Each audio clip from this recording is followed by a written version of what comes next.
سیدہ خدیجۃ الکبریٰ رضی اللہ تعالیٰ عنہا کے لیے فرشتوں کی آمد۔ اس مقدس ہستی نے رسالت محمدی صلی اللہ علیہ وآلہ وسلم نے سب سے پہلے فرشتوں کے نزول کی سعادت حاصل کی۔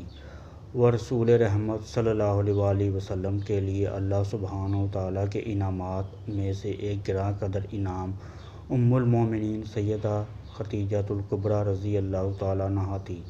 وہ ایک چوتھائی صدی آپ صلی اللہ علیہ وآلہ وسلم کے رفاقت میں رہیں۔ اس دوران جب بھی رنج و الم کا وقت آیا تو سیدہ خدیجہ رضی اللہ تعالیٰ عنہا تڑپ اٹھیں۔ سنگین اور مشکل ترین حالات میں آپ صلی اللہ علیہ وآلہ وسلم پر اپنی دولت پیش کی۔ دعوت و جہاد کی تکلیف ترین سختیوں میں آپ صلی اللہ علیہ وآلہ وسلم کے شریک کار رہیں۔ آپ کی خیر خواہی اور غم گساری کرتی اور آپ کو دلاسا دیتی، آپ کا دکھ بانٹتی۔ جس وقت سارا زمانہ آپ کا انکار کرنے والا تھا، سیدہ خدیجہ آپ کی تصدیق کرنے والی ہیں۔ لوگ خون بہانے والے تھے، سیدہ خدیجہ مرہم پٹی کرنے والی تھیں۔ وفا کے پیکر، ہمیشہ وہ دونوں جہانوں کے رہن سمیٹنے میں مصروف عمل رہیں۔ یہ وہ ہستی ہیں جس کے بطن سے پیدا ہونے والی اولاد قیامت تک پیغمبر صلی اللہ علیہ وآلہ وسلم کی پہچان کا نشان بنے رہے گی۔ یہ وہ اعلیٰ ترین ہستی ہے جس کی اولاد کو دنیا میں جنت کی بشارت ملی، جس کے داماد عثمان اور علی رضی اللہ تعالیٰ عنہ کو دنیا میں جنت کا پروانہ ملا۔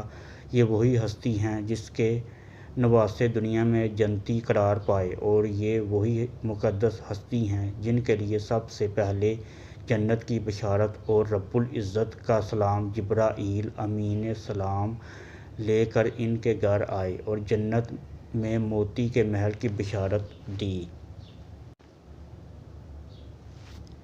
سیدنا ابو ہریرہ رضی اللہ تعالیٰ عنہ فرماتے ہیں، جبریل امین علیہ السلام نبی صلی اللہ علیہ وآلہ وسلم کے پاس تشریف لائے اور فرمایا، اے اللہ کے رسول، یہ خدیجہ رضی اللہ تعالیٰ عنہا تشریف لا رہی ہیں۔ ان کے پاس ایک برتن ہے جس میں سالن یا کھانا یا پانی ہے۔ جب وہ آپ کے پاس آئیں تو آپ صلی اللہ علیہ وآلہ وسلم کے رب کی طرف سے سلام کہیں اور میری طرف سے، اور جنت میں موتی کے محل کی بشارت دیں، جس میں نہ شور و غل ہوگا اور نہ درماندگی اور نہ تکان۔ کیا شان ہے اماں خدیجہ رضی اللہ تعالیٰ عنہا کی، جنہوں نے سب سے پہلے اسلام قبول کیا، کونین کے تاجدار کی زوجہ ہونے کا شرف حاصل کیا، سب سے پہلے اسلام کی خاطر تکالیف برداشت کی، سب سے پہلے اپنا مال نچھاور کیا، سب سے پہلے جبرائیل کا نزول اور ان کا سلام پانے والی ہوئیں۔ کتنی عظمت کی مالک ہیں سیدہ خدیجہ رضی اللہ تعالیٰ عنہا کہ سب سے پہلے جنت کی بشارت اور مالک کائنات کا سلام وصول کیا اور یاقوت کے محل کی مالک بنی۔ شاید ہی کوئی اسلام میں اتنی عظمت پانے والا ہو جتنی عظمت سیدہ خدیجہ کے نصیب میں آئی۔ ام المومنین خدیجہ وہ خوش نصیب عورت تھی جنہیں کائنات کی عورتوں پر فضیلت دی گئی، حتیٰ کہ جنتی عورتوں پر بھی انہیں فضیلت دی گئی۔ سبحان اللہ۔